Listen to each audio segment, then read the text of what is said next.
ervas, chás, pomadas, xaropes, tudo isso feito a partir de plantas da biodiversidade brasileira. Quem nunca usou? As políticas públicas para fitoterápicos são o assunto do Sala de Convidados de hoje.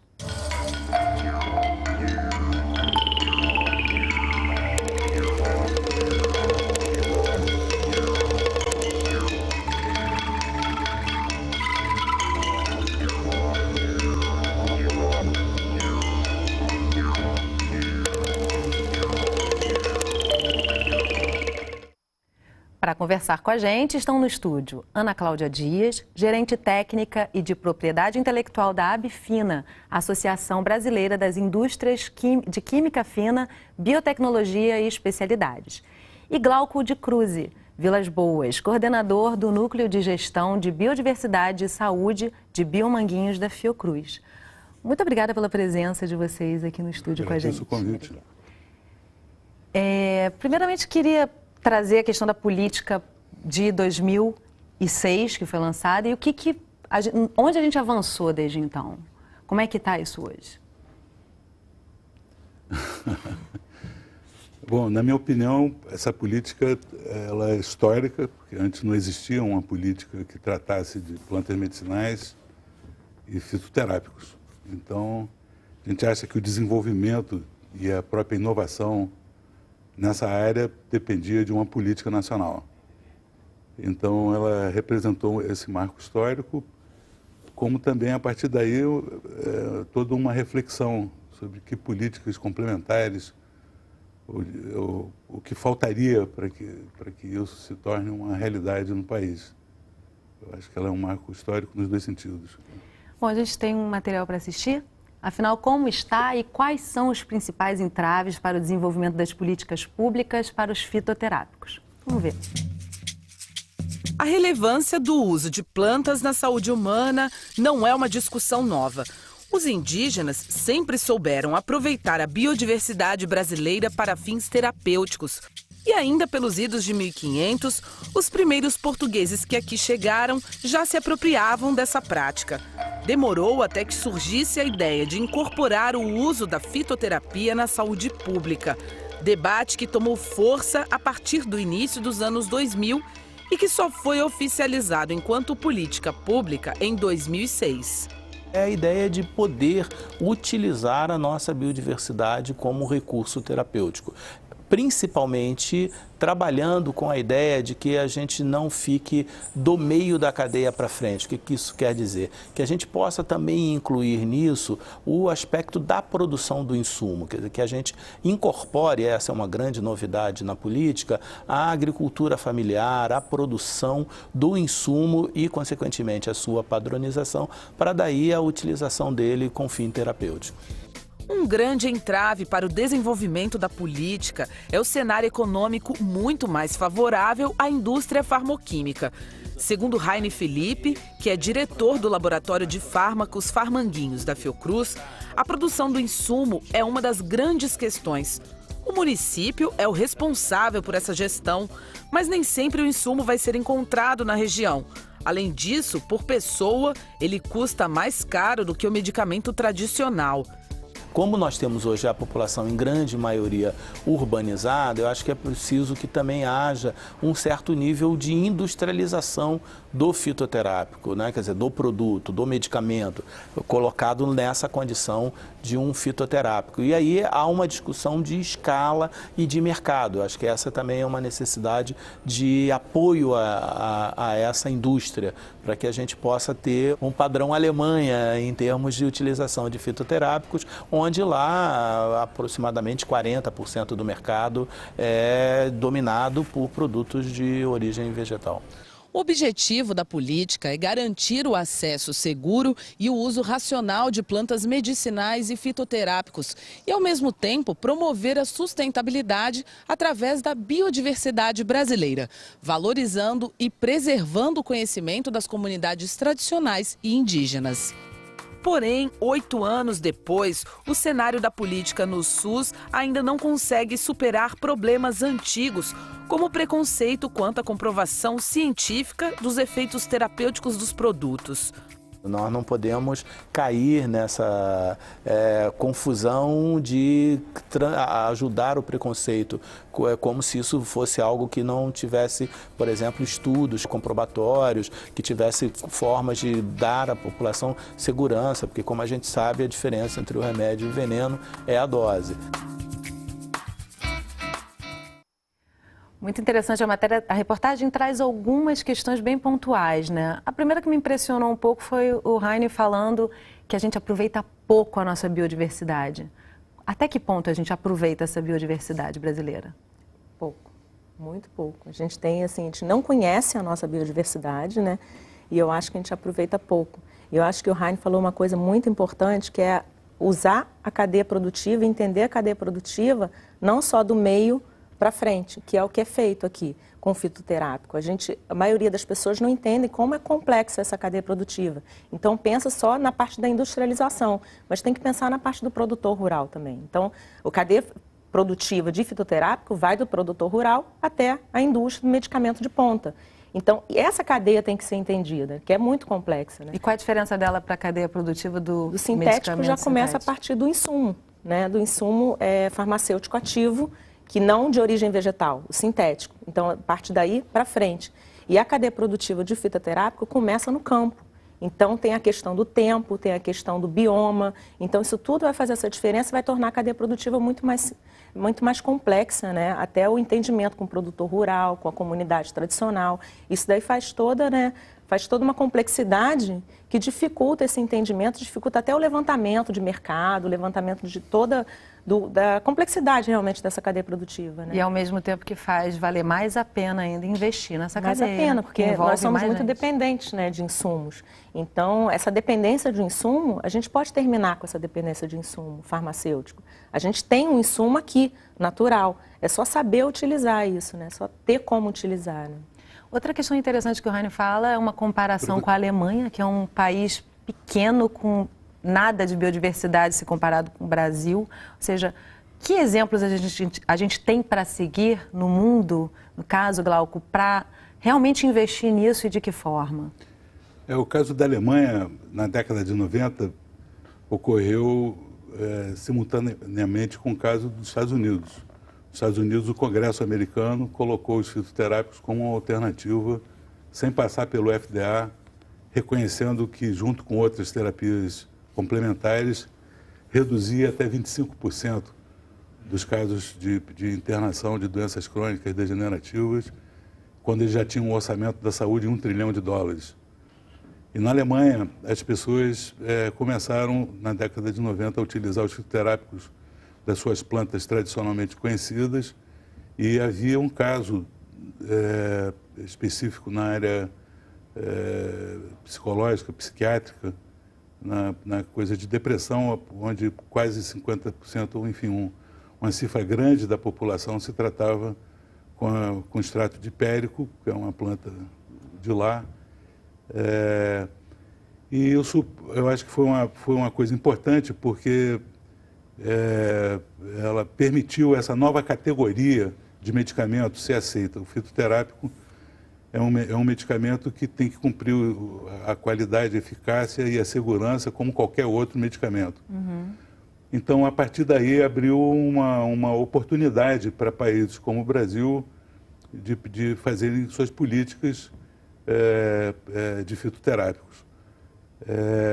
O problema todo que eu ainda vejo é que a gente, se tratando na dependência total de tecnologia e matéria-prima farmacêutica que existe no Brasil, a gente tem que considerar mais do que o fitoterápico, a gente tem que considerar a produção de fitofármacos de origem vegetal ou de origem da biodiversidade.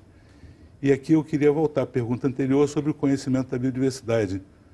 O professor Otto Gottlieb dizia que levaria 100 anos para a gente classificar as espécies da nossa diversidade vegetal no Brasil, mas que ele não saberia calcular quantos anos seriam necessários, mesmo com computadores, para se calcular a quantidade de metabólitos produzidos pelas plantas nos seus ecossistemas. E variáveis, né? Ou seja, a gente não conhece nada da biodiversidade que a gente tem. A gente sabe que o Brasil é um país mega diverso, mas esses estudos eles precisam ser retomados, que é a relação da produção de metabólicos com o ecossistema. Eu até tenho duas perguntas aqui, mas eu queria te interromper para fazer uma delas que eu acho que é importante, que é a gente diferenciar fitofármacos com fitoterápicos. Qual é a diferença de um para outro? O fitoterápico, essa definição vem desde da Organização Mundial da Saúde, vem através da regulação que teve na Europa e no Brasil também, a partir dessas políticas editadas. Mas, basicamente, o fitoterápico é um extrato vegetal integral, tá? Com características que você tem que ter características para que ele possa ser reproduzido e com marcadores, indicadores, etc. Mas ele é um extrato vegetal, como se fosse um concentrado da planta total. E que tem que atender tem que ter sua eficácia, ele tem que ter seu efeito farmacológico. O fármaco, por definição, aliás, a definição dele antiga, lá da Grécia, ele era também uma droga vegetal, mas ele é considerado a parte ativa do medicamento, a substância ou molécula ativa no medicamento. O fitofármaco é a parte que você extrai da planta que confere aquela atividade farmacológica.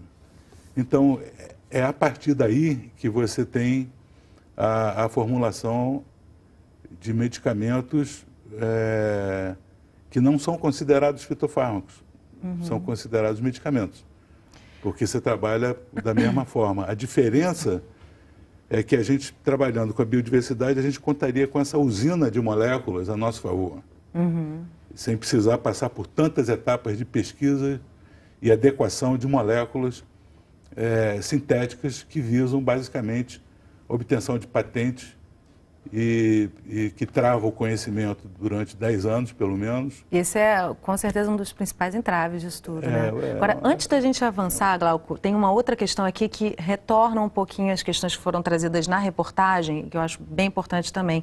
A Mariana Ferreira, do Rio de Janeiro, pergunta o seguinte: a cadeia produtiva de fitoterápicos não seria mais barata por conta da nossa abundância em matéria-prima?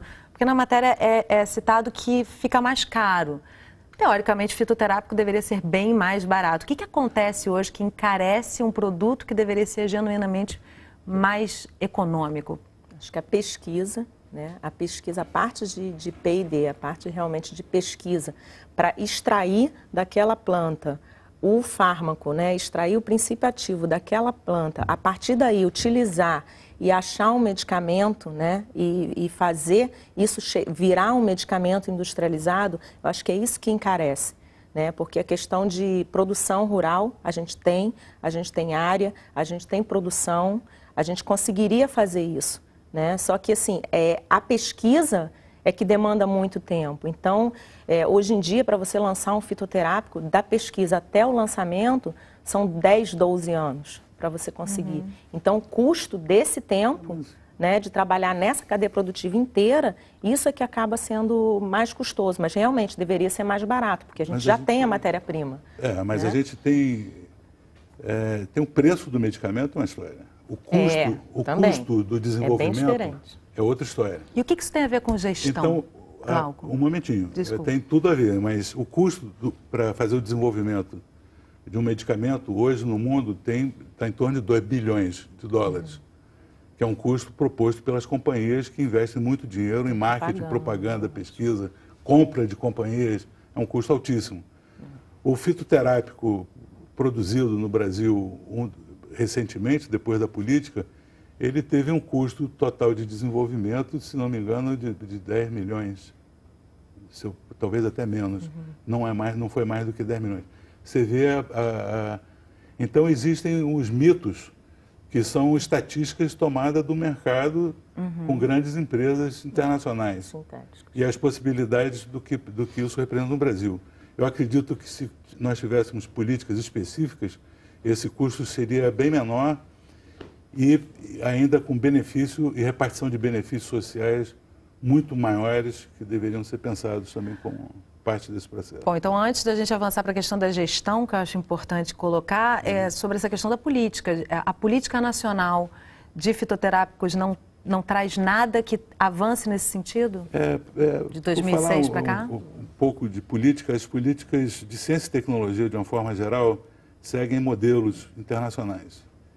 E a gente parou no final do século passado no modelo que fala a respeito da inovação. Tanto é que até o nome do Ministério de Ciência e Tecnologia virou Ciência, Tecnologia e Inovação. Então, acho que hoje a gente não conseguiu ainda formar um sistema de inovação, um sistema nacional de inovação. E como também não tem um sistema nacional de inovação para medicamentos de origem vegetal, fitoterápicos, fitofármacos, etc. Eu acho que esse sistema não poderia ser feito só para fitoterápicos. Ele deveria considerar o potencial que os nossos ecossistemas têm em termos de produção de moléculas, de fármacos, etc. E tal. Essa é uma das questões. Acho que a gente está engatinhando, acho que vai até além disso. Assim, se parar para pensar em política pública, numa visão mais macro, né? A política pública é o que o governo quer ou não quer fazer. E de 2006 para cá, a gente viu um avanço, está engatinhando. Né? A gente não está caminhando do jeito que a gente queria, né? Mas eu acho que a gente já está avançando na revisão das normas pela Anvisa. Isso já é um grande passo que está dando. A revisão da MP de acesso também já é um grande passo. Então, assim, eu acho que a gente está engatinhando a passos devagarinho, né? Mas eu acho que está indo para frente, está sendo feito um pouco de política pública, né? Porque antigamente, acho que antes de 2006 nem isso tinha, né? Acho que com certeza ela é histórica e tem muito trabalho com pessoas competentes sendo feito no Brasil, em várias áreas, né? Principalmente nas áreas de regulação, tanto do patrimônio genético, a Ana pode falar muito bem disso, e como também na área de regulação da proteção da saúde, que é a área da Anvisa. A gente tem uma outra pergunta aqui. No entanto, os sistemas, você não identifica um sistema de inovação no Brasil, na área de medicamentos. Em algum lugar isso falhou. E isso é gestão, é a pergunta que você queria fazer. Mas eu tenho uma pergunta que se encaixa bem nisso que você está falando, Glauco, que é do Vladimir Gonçalves, de Niterói. Ele fala o seguinte: eu sou leigo no assunto, mas não consigo entender por que os estrangeiros entram no nosso país, extraem plantas, fazem pesquisa e desenvolvem produtos com mais facilidade do que nossos pesquisadores. Isso também tem a ver com gestão? Não, eu acho que isso tem a ver com polícia, na verdade. E não acho que seja verdade também, quer dizer, nesse ponto. Eu acho que tem toda uma informação que é passada hoje, que é passada através da internet. Então, tem biopiratarias e piratarias.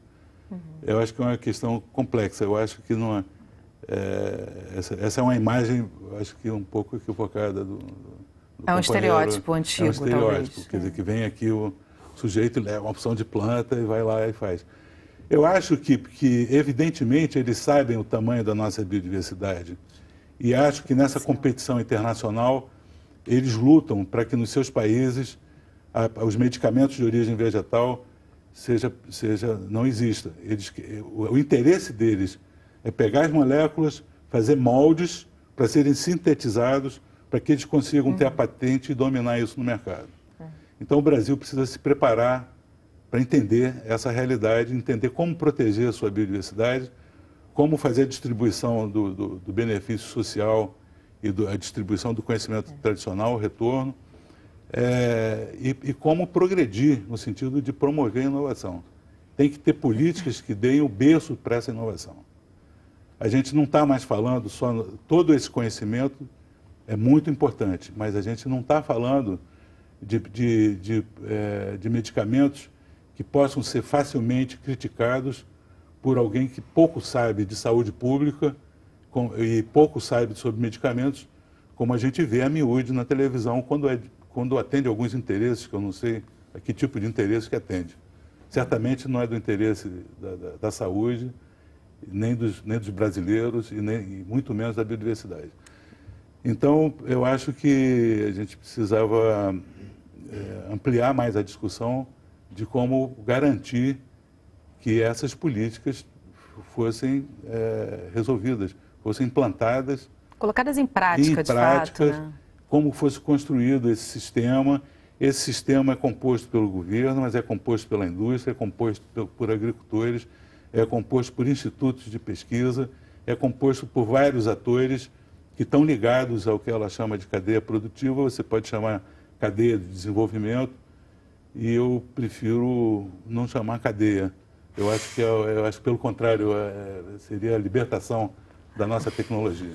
A questão da biopirataria, acho que é isso que o Glauco falou, é uma questão de fiscalização. A gente tem duas áreas que são muito ricas, né, que é a área da Amazônia, a parte do Cerrado, que é muito rico e que o pessoal de fora já se ligou na importância dessas duas áreas. E o brasileiro agora que está começando, né, a acordar para ver como o Cerrado é rico, né, como a Amazônia é rica, e são áreas que são pouco fiscalizadas e que tem muita entrada por todos os lados. Então, assim, a fiscalização realmente falta. Porque a biopirataria, como o pessoal vê, é aquela biopirataria antiga, né? Que a pessoa pegava uma cobra, botava dentro da roupa, adormecida e pegava o avião. Hoje em dia a biopirataria não é feita assim, entendeu? Ele sintetiza e simplesmente leva e já faz a molécula lá fora, já patenteia, e daqui a 20 anos a gente vai acordar e vai se tocar que aquela molécula veio de uma planta brasileira. Então, já é diferente. Já se utiliza, né? de um laboratório, em hotel, você manda né, um espectro químico da planta, você faz o extrato aqui, manda via satélite. Acho que o problema é bem mais complexo. Eu acho que é uma preocupação, acho que deve ter a preocupação, mas eu acho que a gente tem que lidar com isso com a utilização da biodiversidade, com a agenda positiva de distribuição de benefícios e desenvolvimento. A gente não pode mais lidar só com a crítica ou só com medo de ser biopirateado, sem ocupar. É a mesma coisa, enquanto a gente está aqui discutindo quantas árvores estão sendo derrubadas, quanto pasto está sendo feito, quanta cana-de-açúcar está sendo plantada, quanta soja está sendo plantada em torno da Amazônia. Então, eu acho que é uma coisa que precisa ser revista, não só pelos danos ambientais, mas se você considerar o potencial que a gente estava falando agora há pouco, é uma questão criminosa. Você pode dizer que é um desenvolvimento criminoso.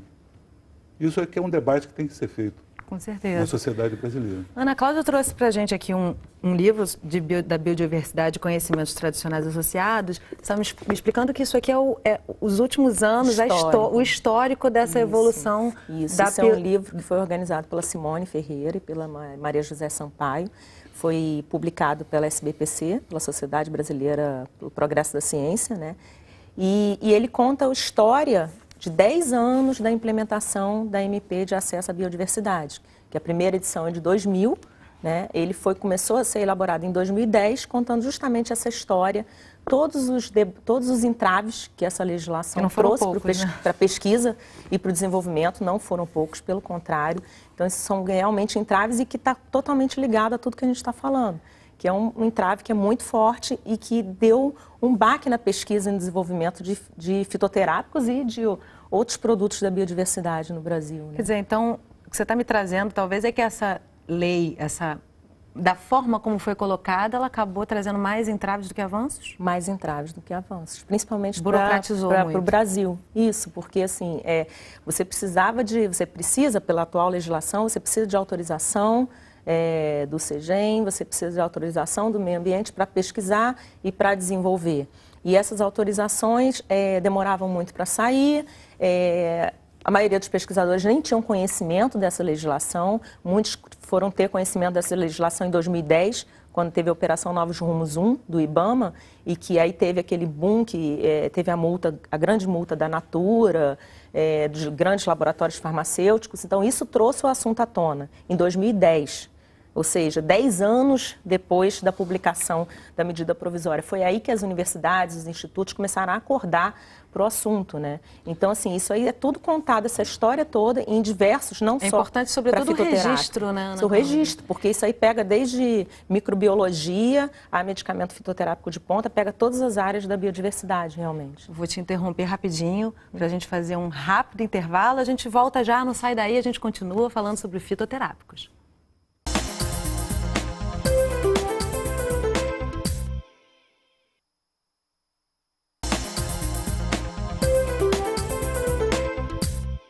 O Sala de Convidados está de volta, conversando sobre as políticas públicas para fitoterápicos. Nossos convidados são Ana Cláudia Dias, da Abifina, Associação Brasileira das Indústrias de Química Fina, Biotecnologia e Especialidades, e Glauco de Cruz e Vilas Boas, do Núcleo de Gestão em Biodiversidade e Saúde de Farmanguinhos, da Fiocruz.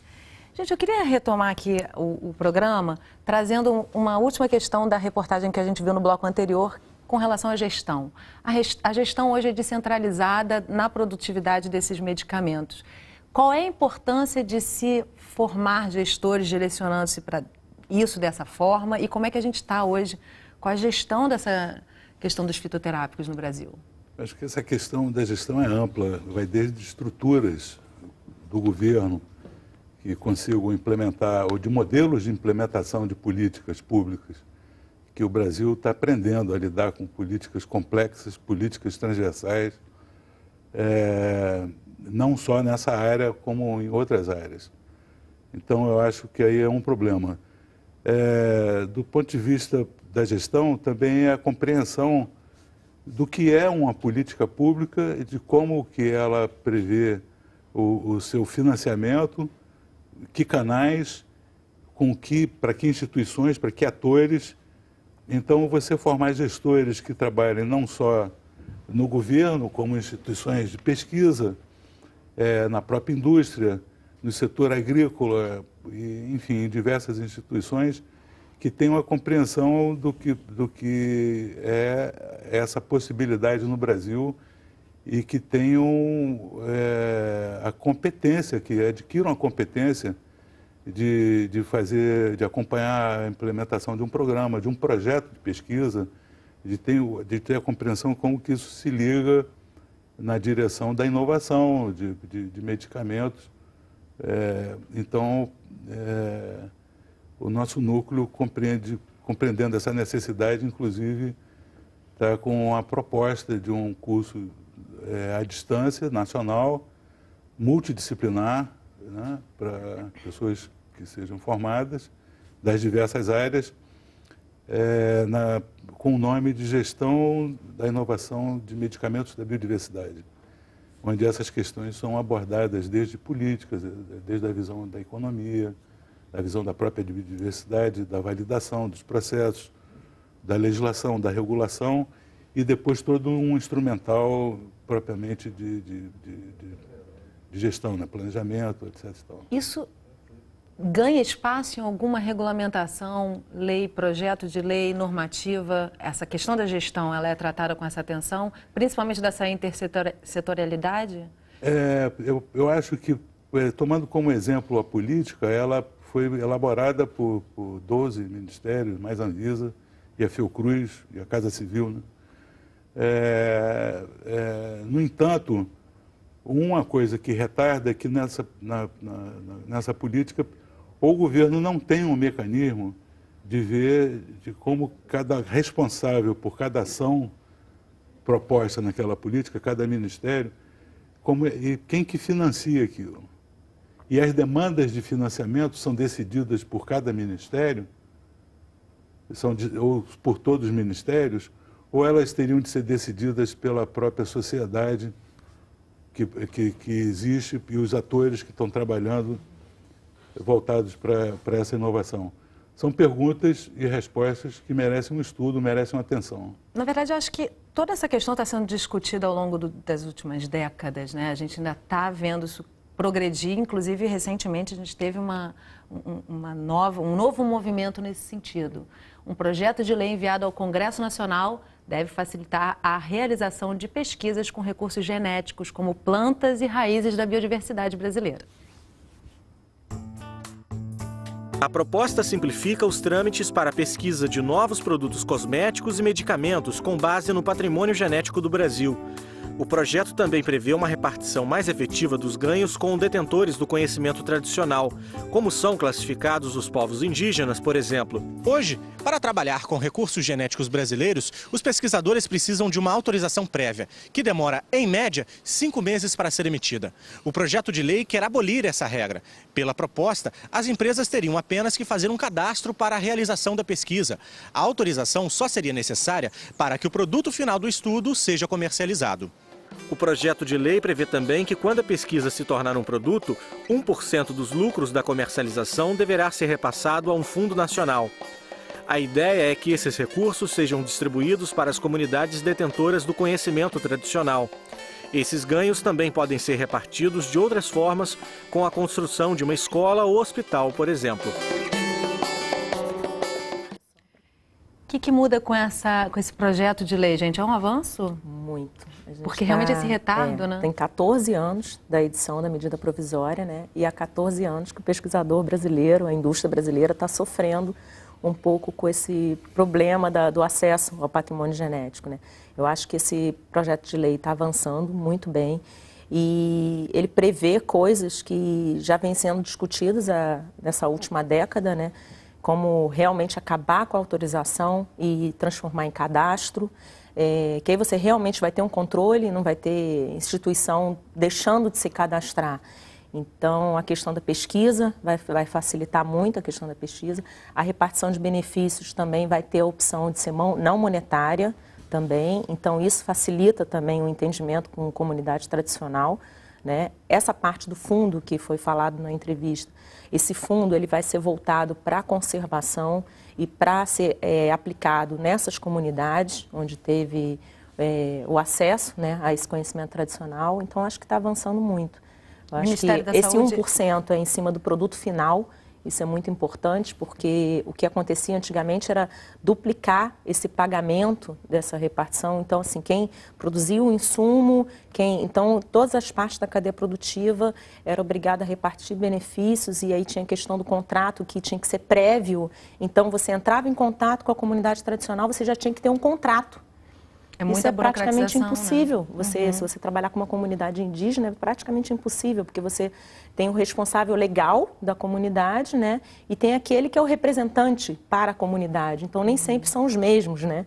Então, tudo isso, essas particularidades de conhecimento tradicional, né, estão sendo tratadas, estão sendo discutidas nesse projeto de lei. Então, e nesse projeto de lei, o Ministério da Saúde participa? Não, esse projeto de lei ele foi assinado pelo Ministério do Meio Ambiente, pelo MIDIC e pelo de Ciência e Tecnologia, né? Então, assim, o Ministério da Saúde não sei até que ponto ele está envolvido. Deveria se envolver, né? Diretamente, justamente porque os principais produtos derivados desse projeto de lei vai ser medicamento e cosmético. Então, que é regulado pela Anvisa, do Ministério da Saúde. Então, o Ministério da Saúde tem que estar envolvido nesse projeto de lei. É até importante você trouxe essa questão da regulamentação da Anvisa. É interessante a gente trazer também a resolução da Anvisa, que fala justamente dessa mudança efetiva a partir dessa aprovação. A gente tem um gráfico aqui para mostrar. Ou seja, o registro com aprovação da RDC 2614, o que muda, né? Medicamento fitoterápico com registro comum ou simplificado e produto tradicional fitoterápico, que é uma nova categoria, pode ser notificado ou registrado. Qual a importância disso, gente? No que isso agiliza? Abrir essa nova categoria, né, que é o produto tradicional fitoterápico, né? Então, ele pode ser realmente notificado ou registrado, pode ter a tradicionalidade de uso comprovada. Então, não necessariamente precisa passar pelos mesmos testes do medicamento fitoterápico. Então, assim, tem uma lista, né, em que é levada para a Anvisa, foi publicada pela Anvisa, do que pode ser incluído em produto tradicional fitoterápico e o que vai para medicamento fitoterápico. Então, aí tem que olhar cada uma das legislações para ver qual o seu produto se enquadra ali, né? Mas é interessante porque, assim, a Anvisa está aberta sempre ao debate, a gente tem conseguido dialogar bem com a coordenação de fitoterápicos, né, a COFID, E isso tem avançado muito. Então, assim, essa nova categoria, eu acho que é um ganho para quem trabalha com um produto tradicional, né, fitoterápico. Agora, Glauco, o que patrimônio genético tem a ver com toda essa discussão? Em que medida a gente, tentando proteger esse patrimônio, acaba burocratizando todo um avanço tecnológico? Bom, eu não sei dos entraves, mas eu sei que essa história é da década de 90 ainda, quando foi criada a CDB e que, pactuada na ONU, onde estava muito claro que cada país é soberano em relação à sua biodiversidade. E em 94 foi criada a Organização Mundial do Comércio, que vem com o Acordo TRIPS e que regula o comércio a partir de regras muito rígidas sobre patentes e prevendo inclusive punições para os países caso não fossem respeitadas, etc. e tal. Eu acho que esse conflito que existiu no âmbito internacional, ele foi passado para os países. Então, aqui no Brasil, quando vem essa medida provisória, tempos depois, já no início da outra década, ela já trouxe esse conflito para ser resolvido. E esse conflito durou mais 10 anos para ser resolvido. Então, eu acho que é necessário a gente pensar não só no acesso e na pesquisa que precisa ser feita, eu acho que se a gente também não dá uma alternativa produtiva para as regiões, para os biomas e para a natureza que a gente tem essa biodiversidade, então a gente não está dando uma alternativa para as queimadas, para outras formas de economia predatórias que estão sendo realizadas todos os dias. Muito rapidamente, inclusive, né? Então, eu acho que a gente tem que resolver essa equação com bom senso e pensando no que é melhor para o nosso país, para o nosso povo. E é interessante ressaltar que esse projeto de lei tramita em 90 dias, né? Ele vai com urgência para o Congresso e isso com certeza agiliza todo esse processo. Agora, o que a gente aproveita disso hoje no Sistema Único de Saúde, Glauco? No caso, tem inclusive uma pergunta aqui falando sobre qual o papel da Fiocruz, Farmanguinhos, na produção e pesquisa de fitoterápicos. É Fátima Carvalho, de São Paulo.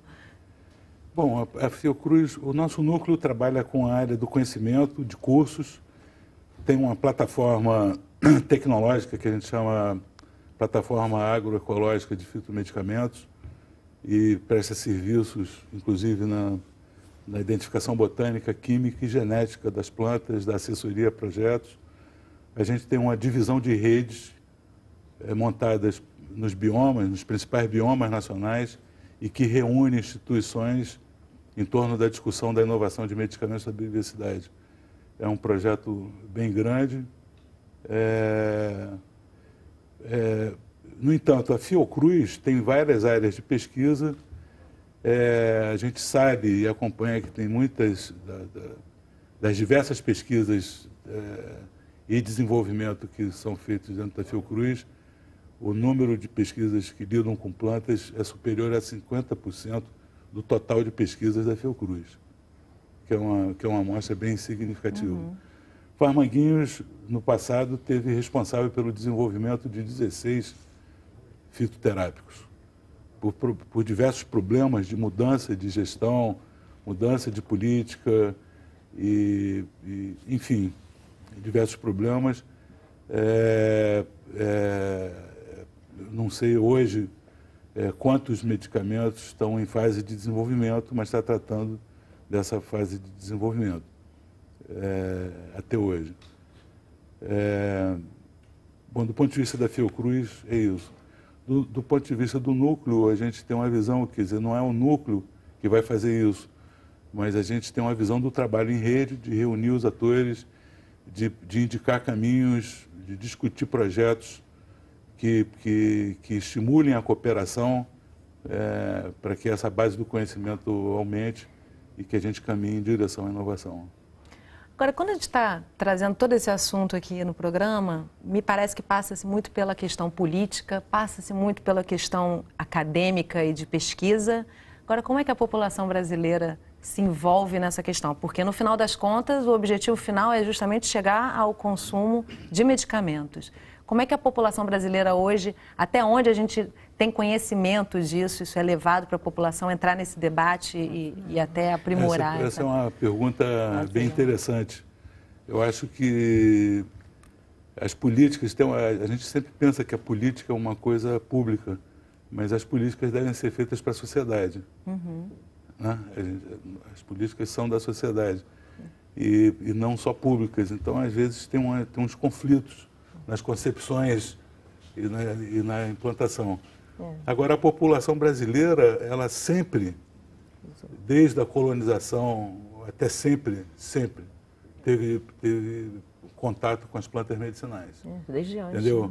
Até as próprias A matéria trouxe ali, inclusive, né? Os portugueses já sabiam disso. Os jesuítas, a coisa é bem antiga. E, inclusive, que serve de base para essas pesquisas do que é tradicional no Brasil. Tem muita coisa estudada que deveria ser incorporada, porque já é de uso há mais de 100 anos, etc. e tal. Por outro lado, a gente vive num mundo globalizado em grande transformação, em que a mídia está dentro da sua casa todo dia. E que o mercado farmacológico é fortíssimo também, né? E falando do nível de assistência de saúde que todo mundo tem direito. Então, você quer a ressonância magnética, você quer o helicóptero de tal companhia para vir te pegar no meio do acidente, é um direito que você tem. Então, e eu acho que, apesar de respeitar e saber que faz parte do conhecimento, esse conhecimento tradicional, eu acho que a gente tem que disponibilizar uma tecnologia que represente mais do que o moderno, represente o futuro. E aí é que está uma história que precisa ser construída. Para a mídia começar a mostrar os novos acessos. O que foi colocado nas entrevistas, inclusive em relação a custo, se você não tem uma política, se as empresas não estão produzindo, então você não tem a distribuição. E numa grande cidade, você não tem um quintal. Você vai ter que ir na farmácia, o medicamento tem que estar lá. E lá na cidade onde não chegam outros medicamentos, o medicamento tem que estar lá também. São esses problemas que a gente tem que atacar. É uma questão de berço, né? Assim, a população inteira, não conheço ninguém que nunca tenha tomado um chá, que nunca tenha utilizado alguma planta de alguma forma, na forma de tradicional de uso, né? E aí, quando você liga isso à indústria farmacêutica, e aí você vê, por exemplo, o exemplo do Acheflan, que é um medicamento fitoterápico produzido aqui no Brasil, ele inteiro, né? Então, você vê o exemplo do Acheflan, foi um medicamento que chegou realmente à população, a população consegue entender o papel dele. Então, só que isso é complicado, isso nas universidades não se vê. Então, essa tradição da fitoterapia, né, que a gente vê muito na Alemanha, né, é uma coisa que é passado para a criança. E que aqui a gente não vê, é o que o Glauco está falando. É a pessoa que é um medicamento sintético, de repente, que é um medicamento que tem mais propaganda, que é trabalhado.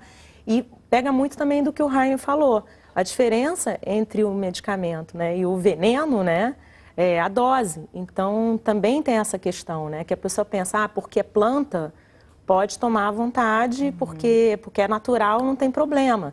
E não é bem assim. Isso, né? É uma outra face também dessa discussão, né? Não é tão, parece que não é tanto medicamento, assim. né? Porque aí que tá. Tem gente que pensa assim, é planta, então, isso aí não é medicamento. Isso aí é planta. Eu quero tomar um medicamento, entendeu? Então, assim, existe vai realmente fazer efeito porque não é medicamento, né? Existe esse fantasma todo. E aí, quando você vê realmente, quando uma indústria pega um determinado medicamento e aplica tudo que é feito para o sintético, também aplica ao fitoterápico, aí acaba sendo lançado, por exemplo, um caso como o Acheflan, que é um medicamento fitoterápico que está campeão de vendas, como tem outros também, né? Esses extratos para fígado, heparema, não sei o que, voltou para o topo da lista. Então, você vê medicamentos voltando à tona, medicamentos que eram utilizados tradicionalmente e que hoje em dia acabou virando medicamento fitoterápico de ponta, né? Vocês dois trouxeram, cada um em suas falas, uma questão que eu acho muito importante, que é a questão acadêmica da formação do médico e também essa procura pela especialização, quando você fala em ultrassonografia, enfim, que se busca muita tecnologia para a área de saúde. Então, a questão não é só a formação da política no sentido de produção desse tipo de produto fitoterápico, mas também de uma formação profissional de diversos setores. E aí volta, inclusive, para aquela questão do SUS. Né? O médico que está no SUS, ele não foi formado para prescrever fitoterápico. Então, ele ele vê o que está disponível na farmácia daquele hospital e ele vai prescrever. Então, às vezes, ele já está acostumado a prescrever aqueles sintéticos e, às vezes, não tem disponível para ele o fitoterápico ou ele não sabe como prescrever. Então, acho que por isso também é importante a questão da educação à distância, porque o Brasil é muito grande. Então, você consegue pegar prescritores, médicos, no Brasil inteiro, que vão ter esse conhecimento. Eu volto a afirmar essa dificuldade da transversalidade da política. Quer dizer, o Ministério da Educação estava presente na elaboração da política. Não cabe ao Ministério da Saúde formar os médicos. Isso tem que estar no programa das escolas de medicina. Então, essa conta fina, né, que faz afinar um programa, é que precisa ser feito. É difícil ter uma graduação que tenha fitoterápico. Normalmente é optativa, então, disciplina. é a mesma coisa que o respeito ao conhecimento tradicional, e as pessoas tinham, e ainda hoje os mais idosos ainda têm, nos seus quintais, as principais plantas que sempre se trataram, desde seus avós, etc. e tal. Isso é parte da nossa cultura, isso tem que ser estimulado, catalogado, conservado, promovido. Mas, ao mesmo tempo, a tecnologia de ponta, ela é esperada e a gente tem esse potencial para fazer esse desenvolvimento. O potencial está na nossa biodiversidade. Então, tem que ter programas de pesquisa que reúnam os cientistas, os pesquisadores, e que já possam ter associados a programas de desenvolvimento, reunindo os atores, quem é que sabe o manejo, o cultivo. Reunião multidisciplinar de conhecimento, multitrans. É o mundo que a gente vive, o mundo é complexo. A fitoterapia é um universo complexo. Vai desde do medicamento que sua avó fez e te deu com tanto carinho, te curou daquela gripe, quando era criança, até um medicamento que pode ser desenvolvido para o câncer, ou para diabetes, ou para dengue. E chega a ser redundante dizer que o Brasil, logicamente, poderia ser autossuficiente na produção desses medicamentos e está longe disso, né? O potencial nós temos. Agora, tem uma grande estrada nessa construção, nesse entendimento. A gente está migrando de um modelo de desenvolvimento para um outro, que considera a biodiversidade e que considera essa complexidade, que considera essas questões multidisciplinares e transdisciplinares. Então, eu acho que a gente precisa entender e buscar essas políticas, ainda mais no mundo de hoje, que exige a consideração da sustentabilidade. Ora, esse meio de produção de medicamentos pode levar, em última instância, à recuperação de alguns ecossistemas, se usando sistemas florestais, agroflorestais, para o plantio de medicinais. Então, além das medicinais, você está recuperando um ecossistema que é uma demanda internacional frente à crise climática, que muitos não gostam nem de olhar para ela, mas que está presente nas políticas de todos os países do mundo. Quer dizer, toca em várias outras políticas importantes também, né, que não estão diretamente relacionadas à saúde ou muitas vezes estão e precisam ser valorizadas. Né? Se você olhar, às vezes, países que protegem a sua biodiversidade, o seu conhecimento tradicional, se você olhar o exemplo, por exemplo, da China, em que existia uma política pública voltada justamente para o desenvolvimento e para a proteção do conhecimento tradicional e daquelas plantas. A China incentivou isso na população, então incentivou, no caso da China, ela resolveu patentear tudo. Então, assim, tudo está em forma de patente. No caso da Índia, foi tudo para um banco de conhecimento tradicional que eles têm. Então, foi uma forma de publicar essas informações que esses dois países criaram, né? Uma forma de publicar esse conhecimento tradicional e, ao mesmo tempo, proteger. Então, e o Brasil não está aproveitando nada disso, né? Então, assim, o Brasil, infelizmente, ele não consegue proteger de forma alguma. No caso de patente, a gente não dá patenteabilidade para seres vivos, nem partes de seres vivos, né?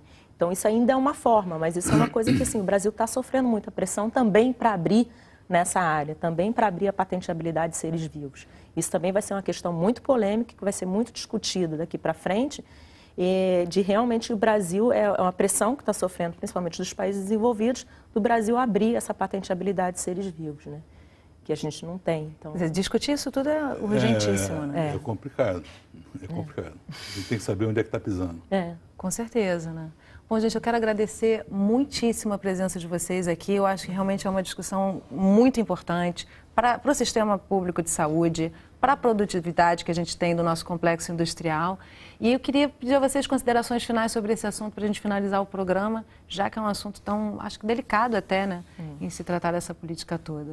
Ana Cláudia. Acho que a gente está avançando, eu acho que o governo está avançando, a indústria, a academia, a gente está, como eu falei, a gente está engatinhando ainda, mas eu acho que a gente está engatinhando para o lugar certo, talvez. Então, assim, eu acho que a gente tem que continuar trabalhando, tem que continuar mantendo esse assunto em pauta, não pode deixar esquecer, porque você vê, essa MP tem 14 anos, e foram 14 anos que ficou embaixo do tapete. Então, tem que levantar o tapete, tirar a sujeira e realmente mostrar que a gente tem potencial para isso, tem potencial para proteger e para desenvolver o país de uma forma sustentável e com responsabilidade social também. Eu acho que o país e produtivo. Glauco? Eu concordo com a Ana e acho que o Brasil precisa superar o que eu chamo de um complexo de colonizado e acreditar no seu próprio potencial em abrir um caminho, não apenas para si próprio, como mostrar esse caminho para o mundo.